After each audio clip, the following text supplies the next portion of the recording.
everybody, happy Wednesday. The metaphor of the wilderness for Lent is resonating with me today. I feel like I'm wandering in the wilderness.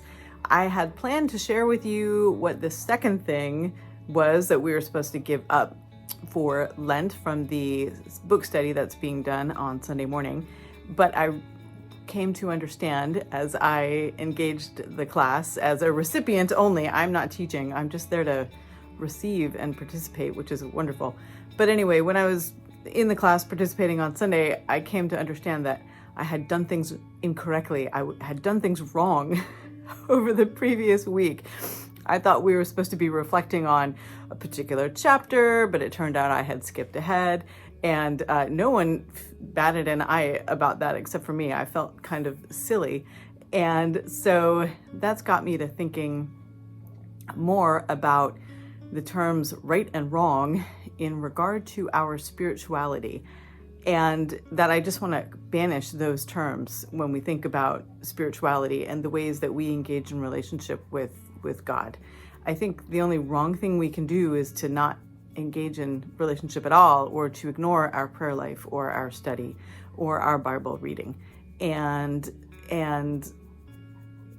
so that's given me some freedom this week to just breathe deeply and engage the material a second time. And that's probably good for me because, again, the task at hand was to lay down multitasking and to stop doing that and to be fully present to whatever it is we're doing. And that's turned out to be actually challenging. And I think some of the reasons for that are because when we are present, we are more vulnerable. And so even as I'm talking to you today, I have no notes, I have no nothing, because I decided I was going to be present to you in whatever way the Spirit moves me to speak to you today. And it does feel more vulnerable.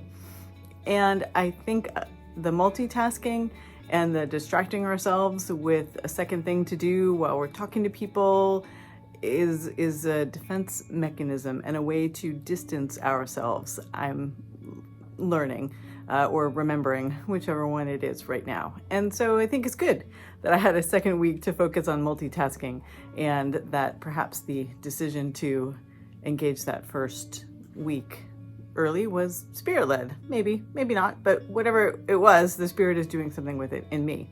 And so I hope that also for you, as you are engaging your Lenten practices, that you are also finding yourself Spirit-led and finding some things that shimmer is the word that our study uses, what's shimmering for you in your textual reading or the ways that you're being attentive to God, so that you can pay extra attention to those things and that God can use those things to help you grow more deeply in love with God, and therefore we always hope more deeply in love with our neighbors and with one another in this community of faith.